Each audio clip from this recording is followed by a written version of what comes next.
नम नम नम नम शिवाय नम। हर जे शंकर शंभु सदाशिव नम। नैमिषा अरण्य ऋषि माने यज्ञ करिबा समୟରେ ब्रह्माଙ୍କ पुत्र सनत कुमारଙ୍କର प्रवेश। शुण आहे सुज्ञ जन देई मन कर्ण शिव पुराण गाथा मु करिबि वर्णन। अति रसमय एहि ग्रंथ जे अटई शुणिले कर्ण रूपाप ताप जीव धोई। नैमिषा अरण्ये मिली सर्व ऋषिगण आरंभ करिले एक यज्ञ सेठा बेण। वेद व्यास सनक सौनक अत्रि आदि ऋषिगण माने मिलिले यज्ञ विधि। पवित्र मनरे यज्ञ गर्भ्य घृत दियन्ते निर्धूम अनल शिखा उठिला त्वरिते। मंत्र पढ़ी घृत ढालु थांती ऋषिवर ओंकार वेदनादरे कंपिला त्रिपुर। जेते देवादेवी रहिछन्ति तिनि पुरे सभिंक नामरे हबि देले ऋषिवरे। हबि पाइण देवता गण तुष्ट हेले जे जाहा पुरकु सुखे बाहुडीण गले।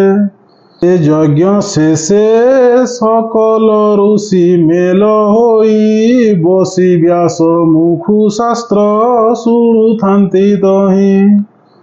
एमंत समय तहि आसी धातिकार मिलिले कधाता सुत सनत कुमार।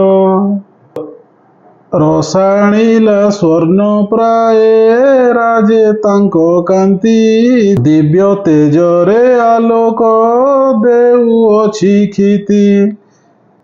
ताहांकु देखिण तहि सर्वे ऋषिगण समादरे बसाइले आसने तक्षण। बोइले बड़ सौभाग्य अटई आंभर दर्शन करिलु स्वयं धातांक कुमर। एहिपरि कहिण जे सर्व ऋषिगण कुशल वार्ता पुछिले ताहांकर पुण।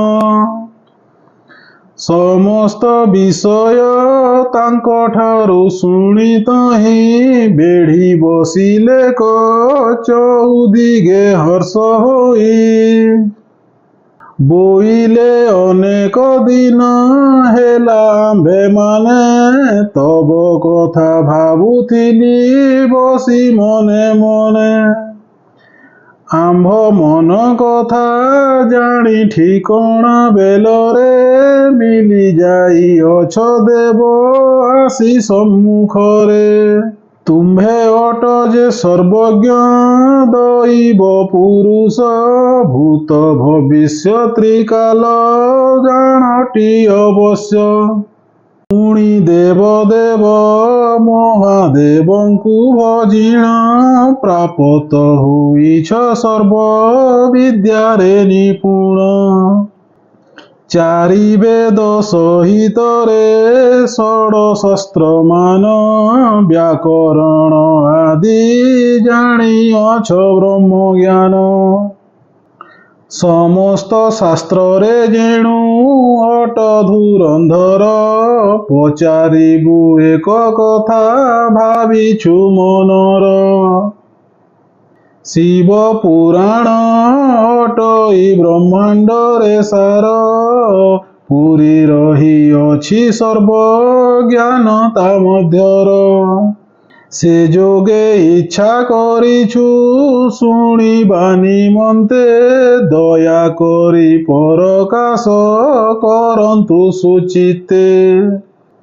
एपरि कुहन्ते धाता कुमार कुरुषि सनत कुमार कहिले हसी हसी।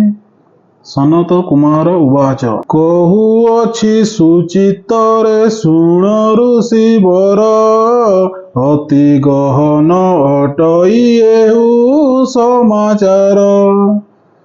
शिव बोली करी अटे जे दुई अक्षर तिनि भुवन मध्यरे अटई जे सार। ताहाଙ୍କ चरित लेखा अछि जे शास्त्रे अति पवित्र अटे पुराण मध्यरे।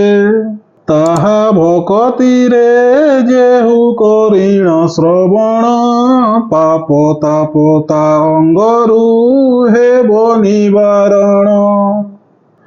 अंतकाले जमदंडु होइब निस्तार डरे काल दूते न आसिबे पासे तार।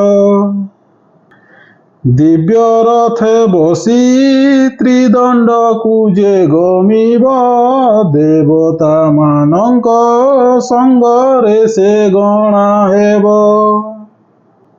रमीण गणे यद्यपि ए ग्रंथ शुणिबे पुत्रपति घेनी सुखे काल कटाइबे।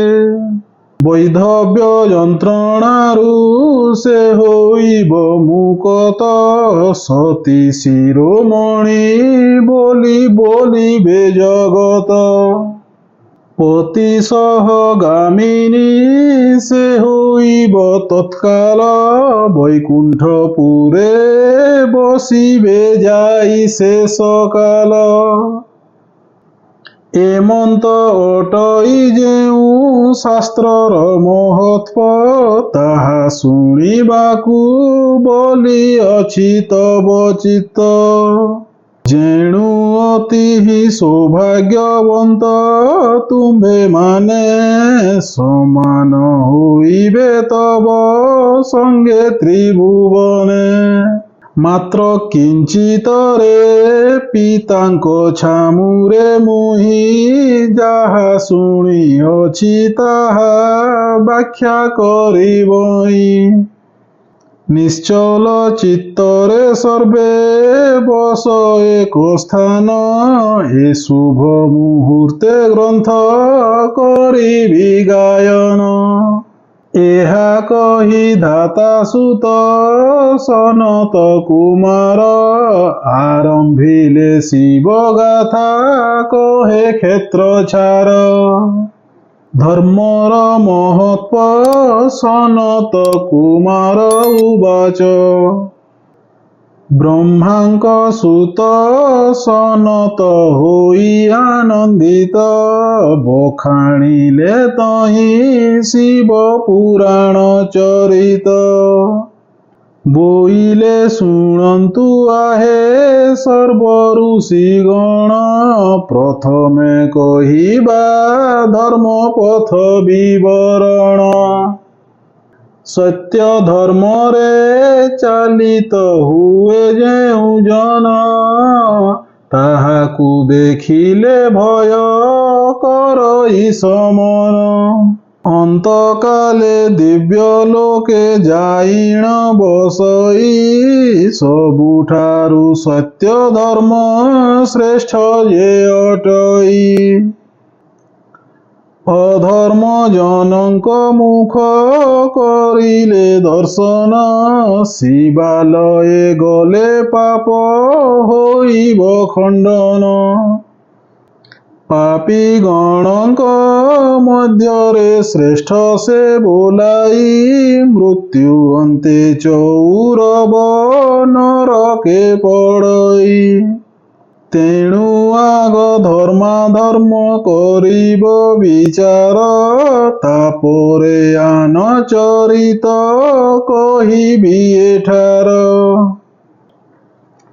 ऋषिगणक उवाच ସନତ କୁମାର ବାଣୀ ଶୁଣି ଋଷିଗଣ ପ୍ରେମ ଗଦ ଗଦେ ତାଙ୍କୁ ପୁଛିଲେ ତକ୍ଷଣ। आहे ମହାମୁନି ଧର୍ମାଧର୍ମ ବିବରଣ ଶୁଣିବାକୁ ବୋଲି ଅଛି ଶ୍ରଦ୍ଧା ଯେ ମନେଣ। କେବଣ ଠାରୁ ସେ ଧର୍ମ ହୋଇଲା ଉତ୍ପତ୍ତି ତାହା ବିସ୍ତାରିଣ ପ୍ରକାଶନ୍ତୁ ବ୍ରହ୍ମଜ୍ୟୋତି।